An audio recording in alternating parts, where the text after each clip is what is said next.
Hello guys, and welcome back to our channel. If you're new here, then don't forget to subscribe, turn on your notification bell so that you don't have to miss on any of our interesting videos. Now, before we get started, I just want to warn you, our viewers, that today's topic might make some people feel some type of way, but it's a truth that needs to be taught. Now, we all know that the transatlantic slave trade was the darkest period in human life.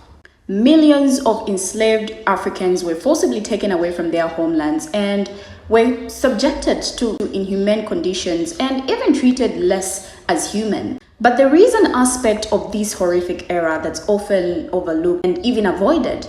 Now, I am talking about what palm color oppressors used to do to these enslaved black bodies. Not just were these bodies enslaved, oppressed, abused, and unalived, but these bodies were consumed. Yes, you heard that right. The bodies were consumed. And in this video, a sister shares how and what they used to do to the bodies of black enslaved people. She shares different ways or things rather that they used to do to these bodies, and it's a really painful history that needs to be talked about. But many other times that this topic is normally ignored because it makes some people feel uncomfortable. So with that said, let's get into the video as a sister shares more on this dark side of history. I will be right back.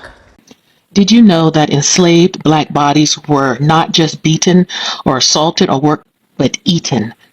Yes, people, eaten. Not in a way you think. I'm not talking just metaphorically.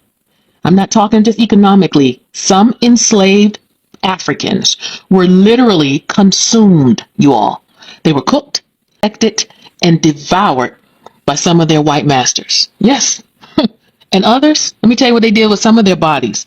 Their bodies were consumed in different ways, like through desire, through different fetishes and fetishizations, through the unchecked hunger of the white men who just saw them as objects, not people. This, my friends, this was slavery. This was America. And the most terrifying part, y'all, is that the hunger for black bodies never truly ended. See, this is not a conspiracy. Some of y'all probably saying, what's this woman talking about? This is not a conspiracy. This is not some shocking headline meant to scare you. This is history, y'all. This is real, documented history that has been buried because it's horrifying for some white folk to confront. So they don't want you to know how grotesque and how just, for lack of a better word, demeaning and demonic American chattel slavery was. Today, I'm exposing it. Those of y'all who didn't know, sit back and relax, because this is going to be a 3-part teaching. My teachings are 10 minutes each, so because I know everybody's attention span and you're busy. But today I'm going to expose a brutal truth that many historians have ignored or they've sanitized, they whitewashed it. The consumption of black bodies during slavery. I'm talking physically, actually, and psychologically. We're going to break it down, and we're going to also break down the book, The Delectable. It was written by Vincent Woodard. It is a eye-opening book that uncovers the way enslaved people weren't just used for labor, but were devoured. Actually devoured, y'all. So if you think you know everything about slavery, think again, baby, because after this, you're never going to see history or the world around you the same again. Guaranteed. All right. So let's jump into it. Consumption isn't just about food. It was about power. You understand? It was control. It showed dominance. And slavery was one of the most horrifying forms of human consumption in history. So when you think about slavery, you all, most of us think of forced labor, right? You think about like the plantations and the whippings. You think about the backbreaking work in the fields. But what we don't talk about enough is how enslaved people were treated as something to be devoured. So I'm going to break it down into 3 areas of consumption, okay? The 3 major ways black bodies were consumed in slavery. One, I'm going to start with the literal consumption. Some enslaved people were actually eaten. Yes, you heard that right. I'm going to take my earring out. Yes, there are documented cases of white enslavers using the flesh of black bodies for medical experiments, dissection, and in some cases, even food. Now sit with that for a minute. Just sit with that. And then you wonder where the Jeffrey Dahmers of the world and the Hannibal Lecters, even though that was a movie, but still, that wasn't something that was just made up. Art imitates life. Life imitates art. Jeffrey Dahmer, who were his target demographics? Black males. The second major way of black bodies during slavery was consumed was consumption. Enslaved men, women, and children were used for pleasure of the white men and white women. See, again, a lot of white men, they get all the slack. White women, you all just been sitting there fanning yourselves, but no, you were complicit as well. And you engaged in some very heinous activities. The enslaved Africans, they bred, fetishized, their bodies existing solely for white desire. Whatever the white man wanted, they got out of that black slave. If they wanted hard work, they made them work. If they wanted, they made them sleep with them, whatever they wanted. But that's what you do with something that's not human in your eyes, right? Then the third way of consumption is the economic consumption. Black bodies were turned into a product, a thing to be bought, sold, and discarded once they were no longer profitable. My God. So let's recap the three areas. Three major ways black bodies were consumed in slavery. Literal consumption, actually consumed. So consumption and economic consumption. Now, let's talk about cannibalism and the consumption of black flesh. And again, disclaimer, this information is graphic, but it's true. All right, I'm gonna ask you a question. Did enslavers actually eat black people? And the disturbing answer is yes, some of them did. This is the part of history no one wants to talk about. Okay, throughout the 19th century, the flesh enslaved people was sometimes used in medical treatments. Medical students dissected black cadavers. Often, they had to stole them from the graves. That were even reports, chilling reports, undeniable reports of white enslavers and medical practitioners experimenting on enslaved people, treating them not just as test subjects, but as something to be consumed. Let me give you an example, okay? The medical cannibalism of enslaved people. It's been well documented, you all, that parts of enslaved bodies, like the skin, the fat, even the bones, were used in medicine. In the Caribbean, white plantation owners were known to make medicinal tonics from the body parts of enslaved people. They believed black flesh had healing properties. That sentence alone, these white folk believed that the black flesh had healing properties. Why? Because of the melanin? Whatever the reason. Do you see the psychology behind that? The very thing they hated is the very thing they thought they needed. There are stories, horrifying, sickening stories, you all, of enslavers cutting off body parts as punishment and consuming them as a form of dominance. These accounts didn't just appear in rumors. They were recorded by abolitionists and hidden in the margins of history books, y'all. If this sounds too barbaric to be true, remember, the entire system of slavery was built on the complete dehumanization of black folk. So when a person is no longer seen as human, anything can be done to them, including cannibalism, because again, they're not human. What kind of soul must these folk have had, and some still have, white folk?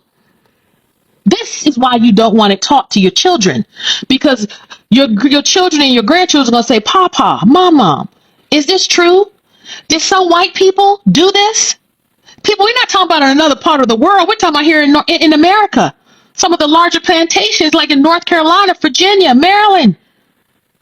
We're not talking about Haiti. We're talking about American chattel slavery. And this is why you have the Projects 2025. And this is why you want them to ban books. Not so you can walk in white guilt, but you can have to be accountable and see the sins of America. Let's keep going. The assumption of black bodies. The homoerotic gaze, Gaze, when control becomes desire. Slavery was not just about work, y'all. It was about control in every sense of the word, absolute control and dominance. And nothing exerts more control over a person than ownership of their body. And that includes. So, we talk about the enslaved women a lot, right? But what about the exploitation of the enslaved men? That's where buck breaking came in, where they would come in and the white owners would sodomize that African man in front of his family many times to dehumanize him and emasculate him. White male slave owners didn't just slave women. Many of them also violated black men. And actually there were times, and it is recorded, that these white men will also have like plantation orgies. These white men would get together, bring in the big black bucks, as they would call the men, and have with them as they please.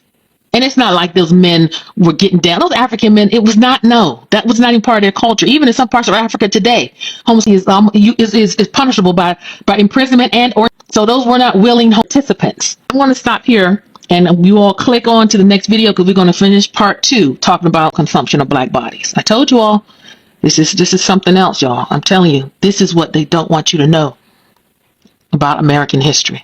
Now, whether people like it or not, I feel it's important that we face the uncomfortable truths about history, even when they are difficult to hear. The brutal exploitation of enslaved black bodies goes beyond physical violence. It includes grotesque and unspeakable acts, some of which were not just about oppression, but about dehumanization in its most savage form. Now, the fact that some enslaved Africans were literally consumed by their masters is a horrific reality that we can't afford to ignore. Historical records like those from the early American slave trade hint at these facts, with reports of human remains being used for various gruesome purposes. Now, there's evidence that some enslavers saw their enslaved people not as humans, but as commodities, and this cruelty extended into the most unimaginable territories. And these stories are vital because they give us a fuller understanding of how deeply entrenched palm-color supremacy and artisanship was and still is in shaping history. By bringing this to light, a sister is not just educating people on a painful part of the past, but she's also making a powerful statement about the importance of recognizing and confronting these dark truths. It's not just enough to simply acknowledge the physical abuse of enslaved people. People must also recognize the psychological and spiritual violence that enslaved black people endured, some of which remains shockingly underreported. And this conversation is just something that is long overdue and something that people must be having. Now, scholars of US and transatlantic slavery have largely ignored or dismissed accusations that black Americans were cannibalized. But Vincent Woodard takes the enslaved person's claims of human consumption seriously. Now, focusing on both the literal starvation of the slave and the tropes of cannibalism on the part of the slaveholder, and further draws attention to the ways in which blacks experience their consumption as a fundamentally homoerotic occurrence. The delectable black person explores these connections between homoeroticism, cannibalism, and cultures of consumption in the context of American literature and U.S. slave culture. Now, utilizing many staples of African American literature and culture, such as the slave narratives of Olaudah Equiano, Harriet Jacobs, and Frederick Douglass, as well as other less circulated materials like James L. Smith's slave narrative, runaway slave advertisements, and numerous articles from black newspapers published in the 19th century, Woodard traces the racial assumptions, political aspirations, gender codes, and philosophical frameworks that dictated both European and palm-color American arousal towards black males and hunger for black male flesh. Now, Woodard uses these texts to unpack how slaves struggled not only against social consumption, but also against endemic mechanisms of starvation and hunger designed to break them. He concludes with an examination of the controversial chain gang oral S scene in Toni Morrison's Beloved, suggesting that even at the end of the 20th and beginning of the 21st century, we are still at a loss for language with which to describe black male hunger within a plantation culture of consumption. Now, the horror of the institution of slavery during the late 18th century was not that it displaced millions of African people from their homes to the US, but rather that it laid the foundation for the commodification and dehumanization of the black bodies that was culturally, socially, and politically maintained for hundreds of years to come. Slavery had long-reaching effects on the conceptualization of the black bodies, which is later depicted by the emergence of the mulatto class.